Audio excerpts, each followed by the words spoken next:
happens when the smartest people in the room aren't sitting quietly in the audience? When the experts you're training know the material better than you do, convincing them of the value of a presentation and letting them let you do your job can be challenging.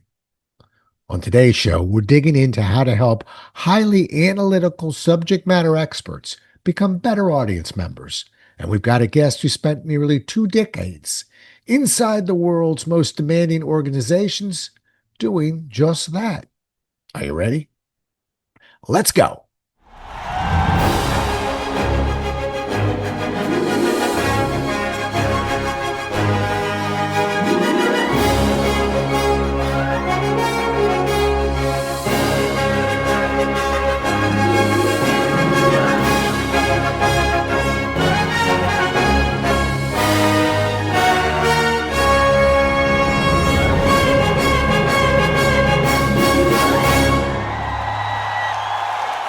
Today's guest, Meg Manazir, turned an accidental internship into a career working with executives. She built and scaled Microsoft's cross-company media training program and resigned to craft a career built on her terms that she set. Sounds like an entrepreneur to me. I'm going to let her take it from here because she'll do a better job of this, believe me, than I will. Welcome to the show, Meg. The floor is yours. Give us about a minute, minute and a half, and just tell us of your journey. How did we get here? Yeah, thanks, Rob. Thanks for having me. I did indeed start from an accidental internship and went primarily into working with Microsoft for the majority of my career. I built the media training program, as you said. Actually, right when Satya Nadella came over as the new CEO, we had an opportunity to change the tone and the style of how our spokespeople were delivering their messages. So I came in to do just that. I then went on to build programs in the AI space when it was still nascent, working with the Microsoft team, doing that work, that early research.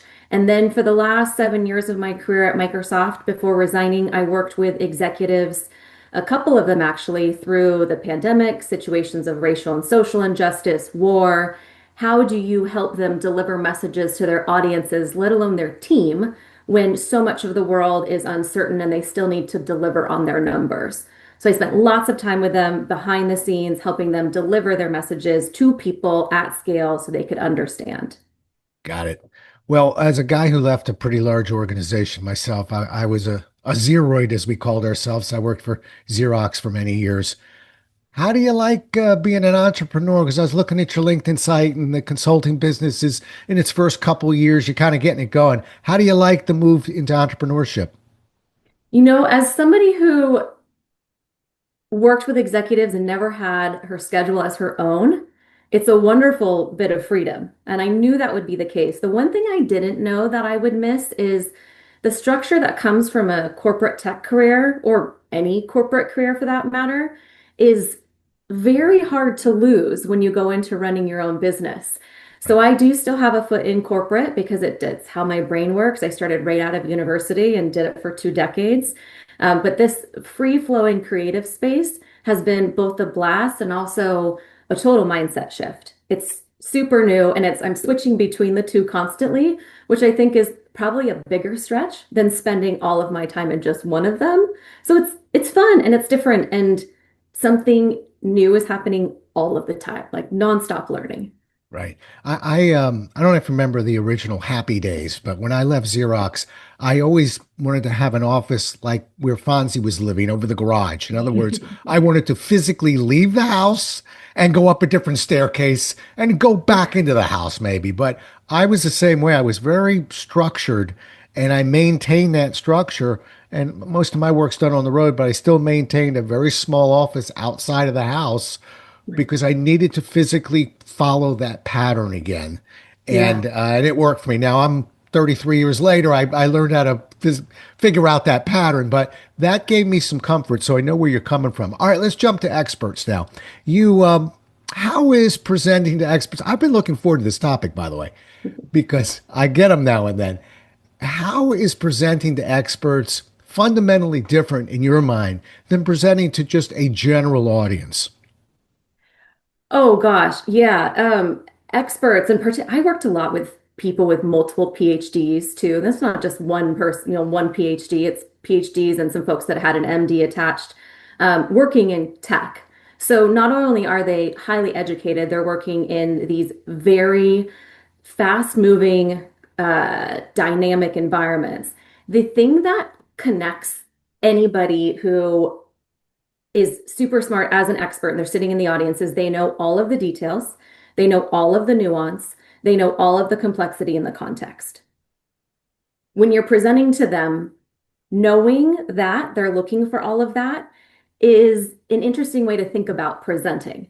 So when you typically go to any audience, you are trying to tell them a story. You're trying to think about what's in it for the audience. And sometimes it's getting them to buy something or getting them to think a certain thing about your company. With a group of experts in the audience, thinking about all of the details and anticipating what are the questions that might be going through their brain, which is why it's so important to know your audience, that is the kind of thing that really transitions a good talk from an excellent talk. Because what you don't want is for any of those folks to walk out and pick apart and say, well, she didn't talk about this, or he didn't talk about that, or all these other things that weren't talked about. Because you know they're looking for details, those are the things to hit in your talk. Right. And, I have a series of questions I want to ask you, but I'm already diverting because I'm curious how what the first couple minutes look like. In other words, I think, I don't work with as many experts, but I do travel into fields like working with hostage negotiators or polygraph examiners, police departments, groups that aren't necessarily subject matter experts, but they're very territorial. And you can't just wander and go, let me tell you how to do your business today. So the first couple minutes are pivotal. Tell me how you think that out. Yeah. And I think I would actually, I'd kind of group these folks that you're talking about, these first responders, people in these high stress environments with experts, with one thing in common is walking in, you have to respect their expertise first. You're not here to teach them their subject. You're here to help them with whatever their ideas are or whatever it is they're trying to do, scale further, be more successful, or land for that matter. So, what usually convinces people to lean into you is making sure that you're helping them understand that you are there to help them increase the impact of their work. You do that, I think, by hitting two things. One is you recognize who's in the room. Everybody loves to feel recognized. And that is a straight opener. I walked in and said, picked out interesting things beforehand and said, we have this person in the room doing this. All of you are working on this. That is a huge scale project. Acknowledging that work automatically is just a human psychology trick for making people feel welcome and making people want to lean in. And then every single time I walked in and said very clearly, you know the subject matter better than anybody else. I don't know this as well as you. I'm here to help you do X, Y, Z. And that way, what you're doing is one, you're having them lean in. Two, you are quickly and very clearly establishing your role so that they're not sitting here going, well, what is she here to do? I'm there to help you scale it. I'm there to help you bring it to life, whatever that is. And the whole piece when you're speaking to this audience, and I'm thinking of the audiences that you're talking about and the experts that I've worked with, is they have to leave that room and go and do something, convince somebody of something, make something happen, whatever that is, helping them understand that they are solving a problem with this information. They get the information, they're understanding what their story is and how it scales, and then they're taking that out into the field, whatever respective field they're in. That is key. But if they're taking it out into the field and nobody understands what they're talking about, then the idea falls flat or the persuasion doesn't happen or something like that. So I think it's really appealing to them, making sure you're very, very clear and then make your role in the room and then making sure that they understand that what you're doing for them is helping them take it out of the room because everybody has a what's in it for them. They're Right. always thinking about that. Yeah. Good, good. Yes, with the classic whiffum, as we call it. Oh, yep. But you know what I like that you just described? It, I'm so opposed to that old model of, tell them what you're going to tell them model, and then tell them. And that, so in one sentence, we just blew by a stop sign that's got a lot to it. And what you described to me is something that I'll call the product, but in better language, it's called the big picture. Sometimes we'll say we're going to do this, this, and this, but we never lay out the big picture of what we're doing here. And what you describe, particularly with the audience that you're describing, to me would calm them down. Not to hear we're going to do bang, bang, and bang, but here's a bigger picture of what how all this fits in. And for those who are listening right now and thinking, well, I don't have a full room of subject matter experts. I bet you got one. I'll bet you got one or two. There's one or two in every bunch, and we're not going to beat up on them because they can be the greatest people in the audience if we handle them properly. But I really think that's smart, Meg, of giving them that big picture look and where you fit in and then going down because my next question to you was going to be what are some of the biggest mistakes that people will make? And selfishly, I'm going to take the first one because I'm leaning into it and tell you I think that people instinctively get a bit intimidated and go the complete opposite direction. They want to prove to that audience that they know so much. All right, I stole a good one. That's a That that's was a a good really one. good one. And my gosh, Yeah, is that obvious? yeah, yeah. And it's like you're flaming a fire, you know? Yes. It wasn't a big deal, but now you're making it a bigger deal. Are there some other mistakes that we should look out for, seeing as I took the good one? Not laser focusing on the audience. I think it's actually maybe an extension of what you're talking about when you're Uh-huh. trying to prove yourself. A lot of people go into presentations or they're on main stages of keynotes, and their first question is, what do I want to say? No, no, no, no, no. The first question needs to be something along the lines of, what does this audience need to understand? Starting from the audience perspective, I'm sure this will come up many more times in our conversation. That is number one. The other thing is when we go and prepare, you're standing on a stage, you've prepared this really beautiful talk. It's got fancy slides, you've nailed your delivery. A lot of times we miss the so what. So yes, there's the with them, what's in it for me, but there's the what and so what. Why does it matter to the audience? What is it that appeals to their work that they're doing, to their personality, to their curiosity, to the problems that they're having? Acknowledging that ends up being the transformative piece to get that audience to lean in. So if you miss that, then great, they're listening to a story and you're not helping them understand, hey, this is a key milestone that you need to pay attention to. And then the other thing, and I think maybe this is what eclipses all of them, the tendency to go up on a stage and be a robot is so there, right? I think it's something like, the second biggest fear in people's lives is public speaking. And so when you go up there, you're trying to hit all of these things. Maybe you're reading off of a confidence monitor or a teleprompter. But what happens if you haven't practiced, you then come out and sound like a robot. And maybe there's two in one there. So one, not sounding like a human, huge mistake. Two, not practicing.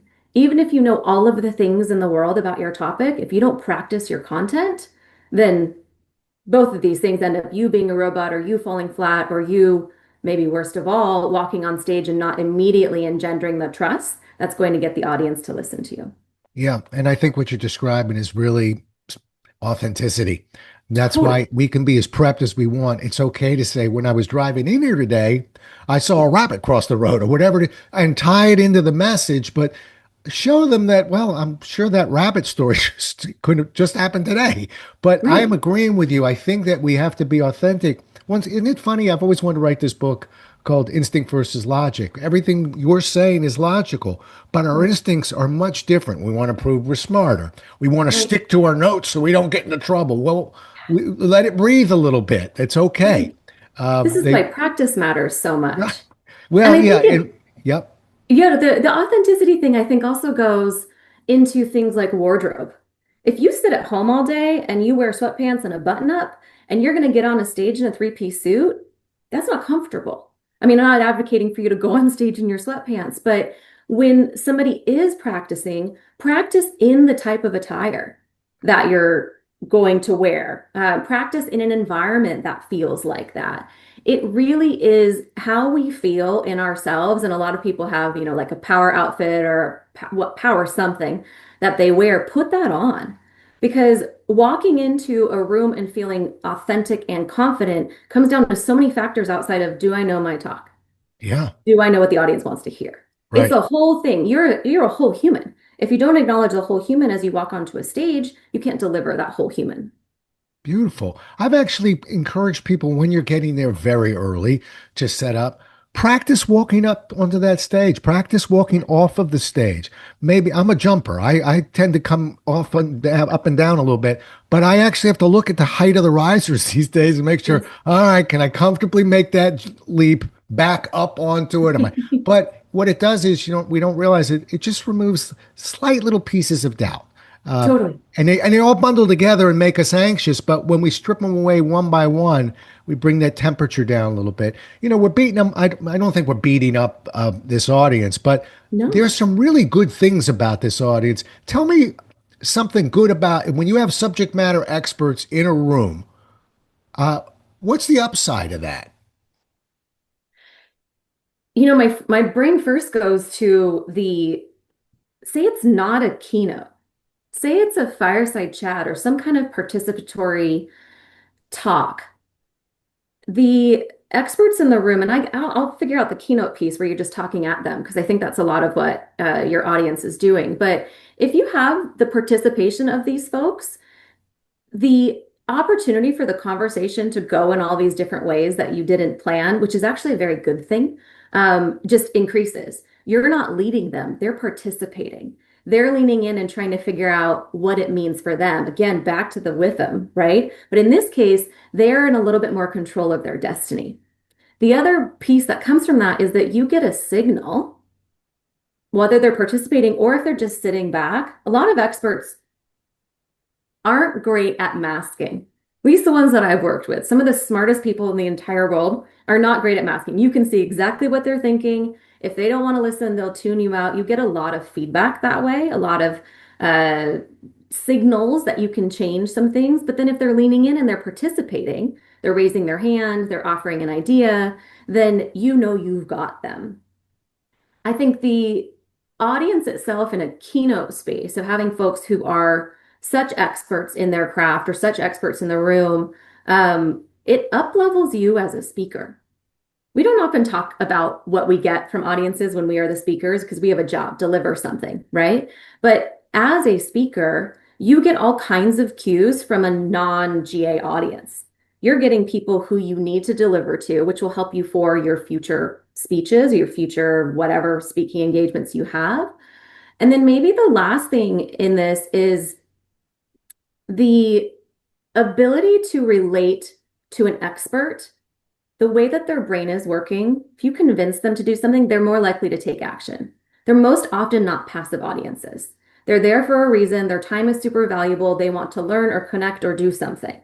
So the opportunity for them to take something away from you and then go do something with it is a lot higher. That's a general statement, but that's what I've seen versus a GA audience who's just there to listen. These folks want something. They're active people. They are doers for the most part. Right. Agreed. And just so we'll clean this up. I'm with you on what you said earlier. We could talk keynotes, we could talk workshops, but quite frankly, keynotes are a little bit easier if we set it up front to begin with. Workshops, smaller group. Now we can get some bumps in the road because now we've got, and this is where I want to move us to. Now we're doing a workshop. We've got 20 people. It isn't 20 subject matter experts. It's two. It's one. Okay. Which is actually a more normal ratio. But this presentation can go off the rails in a workshop a little bit because that hand may keep going up. Oh, All right. good grief. Yeah. Got it. So you and I are going to play a little tennis. All right. This time I'm not going to be selfish. I'm going to let you go first. But let's talk and let's teach this audience right now. Well, let me start by saying if we have somebody who's a subject matter expert, more often than not, they're one of the best things you have in the room. You can lean on them every now and then. When you get a question, you can relay it to that person and finish up. There's so many wonderful things. Okay, but let's put that in a box and say it's getting a lot of hands right now. Hands going up a lot, or maybe we're getting corrected a little bit here. So now we're starting to wince a little bit on stage or in front of that in the pit. What are some thoughts on your end of how we control that expert in the room? You know, so it could feel a little bit like calling out, but I have had great success with being like, your ideas are awesome. I haven't heard from this side of the room. Very elementary school teacher style. letting there be space for that side of the room to speak up. And then if they're not, having a question ready to ask that maybe digs in further than the one you previously asked. The other thing that I've seen work really well in this, and again, these are all the folks that you and I are talking about in our audiences, in our workshop rooms, whoever, they are people who are used to high stakes environments. They're most often not easily offended. They're most often wanting to be the smartest person in the room. They're also, a lot of them have learned, in your case, a lot of them have learned together in group environments, police academies, military academies, etc. Some of my folks have been more in silos. You know, PhD is such a solitary activity for the most part. But helping people work together, I think ultimately has been pretty successful. So if that person is sitting in the front and continues to raise his or her hand, I've done this thing where I've said, it's almost maybe it's I'm a game oriented human where I'm like, okay, 1 minute, and then I want you to tap somebody else. Um, that hasn't backfired on me yet because the group tends to lean in. I totally could see a world where it does, and you have to suss it out as a speaker to kind of like read the room a bit. Hopefully, you've warmed it up and they know that you're there for support and there's no calling people out. But giving that person a second to start it and then pass it on, or going 1 second, so and so, and then let's come back to you. What do you think about what they said? So then not only is the focus, the focus isn't on you and what you're saying as a speaker, focus is on what's the conversation in the room. There's I found to be true, this popular thought that a good community takes care of itself. If there's one person leading and everybody follows the leader, that's not a great community. In this room, you're trying to build a community. So the more you can get them to relate to each other and let them, yeah, that's a good idea. Let me build off that. Oh, you know what? I've seen something happen a little differently. The more you're able to build a community, which then creates this collective feel of ease and comfort, which reflects invisibly, but positively back on you as the speaker. Because not only are you delivering content, you're helping them connect, which is often quite a lovely benefit of having a workshop that a lot of people don't focus on. Yeah. Well, I'm glad I let you go first because you took the That was good one. long. Oh no, you took the good one, and I already stole one good one from you. I just want to put some sunlight on it. Loved your answer. There's a couple moves. First of all, we got to slow down a little bit. Sometimes what we think is an issue really isn't an issue yet. So I like first one's free. I like to just pace Totally. myself a little bit because I think we can come. We know that Charlie's going to be in the room. This is what Charlie frequently does. And Charlie asks what time it is, and already we're deploying weaponry. Okay, we don't need to let it go for a bit. But I think what you said was brilliant. I love actually sort of stroking them, but basically saying that's exactly the kind of participation I'm looking for.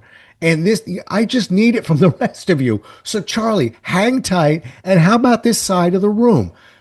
Because I Yeah. don't get the subject matter experts that you're getting. I get people that think they're smarter than they are sometimes, or like to be heard and want to be acknowledged. And they're also smart, but they don't have three PhDs. And so by doing that, you're giving them what they were looking for, which is, look, I just validated this you now. You got what you were looking for.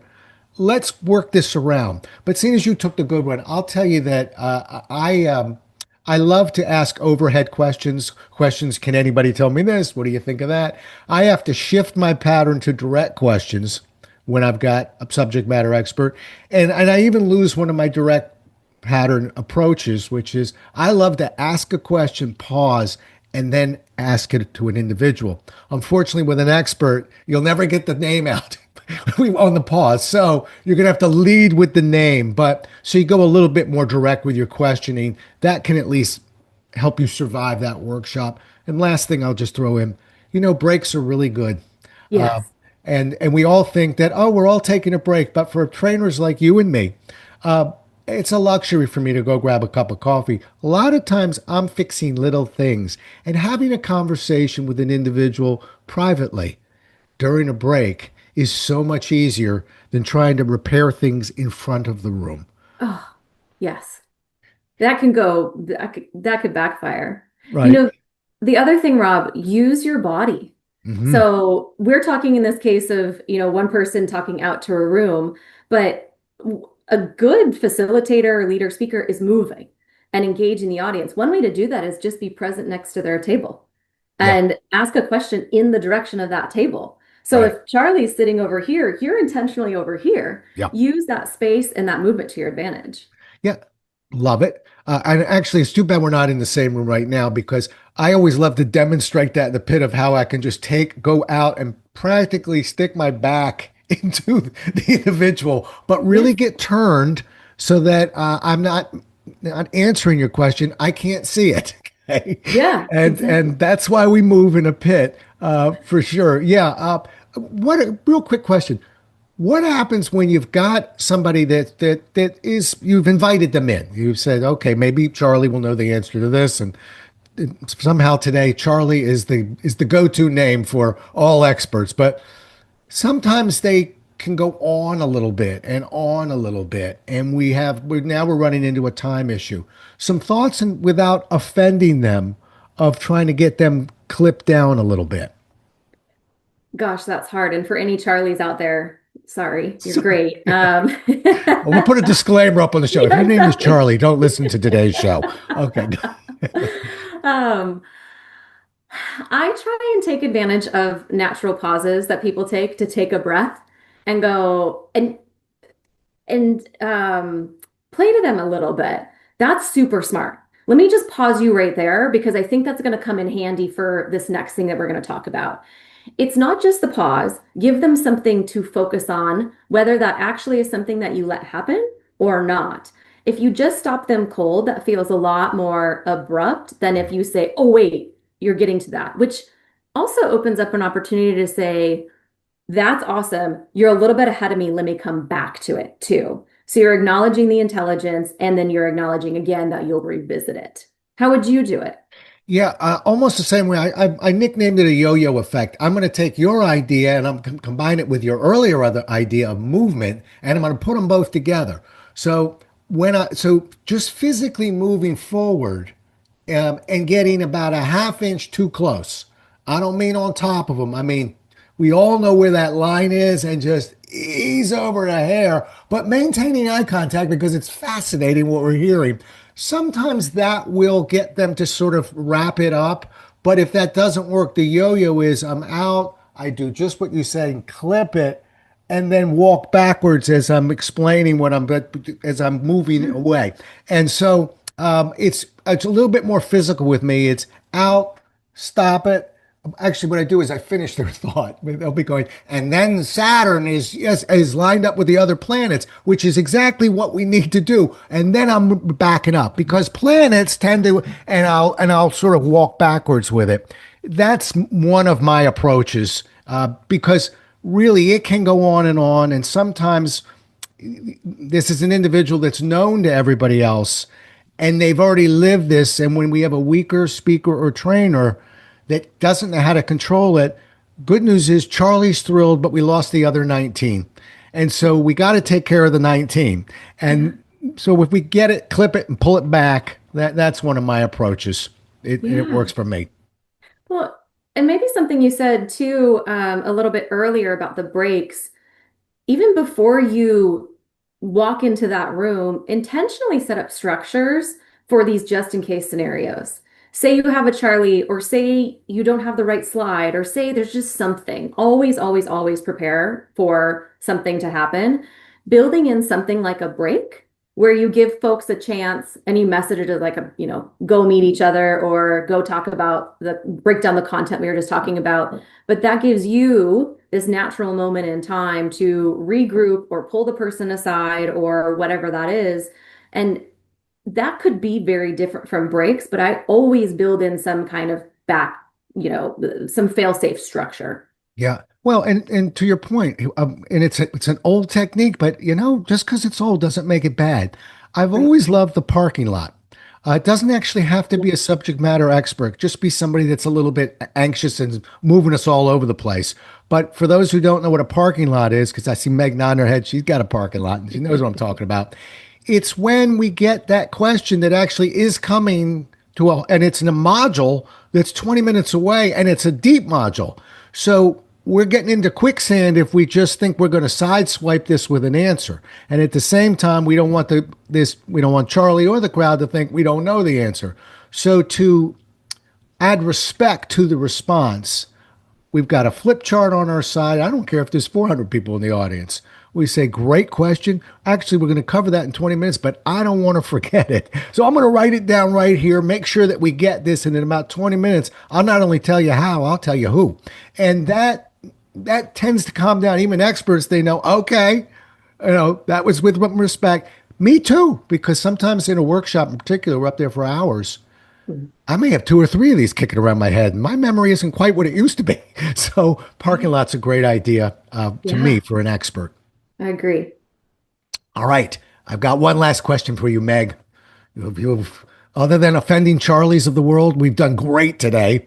Uh, no, I think we should pay respect to Charlie in all honesty. All right. We got somebody listening right now, and we put out a bunch of ideas on the table here. If you were going to have them leave with just one thing to remember from today's podcast, what would it be? She's thinking. I am thinking, uh, probably the difference between information and impact. Hmm. When you're on a stage as a speaker, you think your job is to deliver knowledge, but really it's to create understanding and action. It's to create forward momentum. It's to create ripple effects. If you walk in there thinking, I've got these 15 things that I need to land, it's going to be a very different experience for your audience than I've got these three pieces of impact or these three themes that I want them to walk away with. So it gets back to understanding the pivot point for the audience. What's going to happen to convince them to do something different? If you load them with information, no, probably not. We as humans don't tend to be able to remember a lot of that stuff. And a list is good grief, like we just start doling out with a list. But if we understand the impact of something, especially if it can be told via a story, then that pivot from, okay, I'm listening to, oh, now I know what I need to do is a lot easier to get to. And it comes from, that pivot is what problem does this solve? What changes if this work? What changes if this works? Excuse me. And then why does this person care? Ultimately back to the with them. But if you walk in with a list of things and you aren't able to translate that list to one, two, three pieces of impact that the audience cares about, not you as a speaker, then it's going to be a very different experience. Yeah. I'm smiling because I actually thought that was where you were going to go. Because I saw you light up when you were talking about it. You called it back a couple of times. My Yeah. spidey sense says that's the hot button from Meg. For me, I think it's remember that the Charlies of the world can be and frequently are your most valuable asset in the room, not just for information, but what's every trainer trying to do? Get engaged, get people talking. When you look at a bunch of people that are looking down at their paper because they're a little bit anxious of being called on, and you have a person that's ready to go and knows what they're talking about, give me a bunch of Charlies. Only Yeah. reason why we heavied up on what happens if is because we just have to make sure we're protected, and Yeah. and I think we are now. So, but a fabulous job, really great on this, and I think this is a valuable piece for people to listen to. So, thank you, thank you, thank you. How do people get a hold of you? Probably the best way is on LinkedIn. I don't have the easiest last name to spell, so thanks for putting it in the show notes. But I'm at Meg Manazir, Megmanazir. That's the best place. I have a website. I'm very active in all of the spaces, but I'd go there and then let's make a connection and talk, figure out how we can support each other. Yep. And I'm living proof that she does just that because that's how we met through That's LinkedIn. correct. And so, yes, she's on it. She's monitoring. I'll have both of those on our show notes and on our site.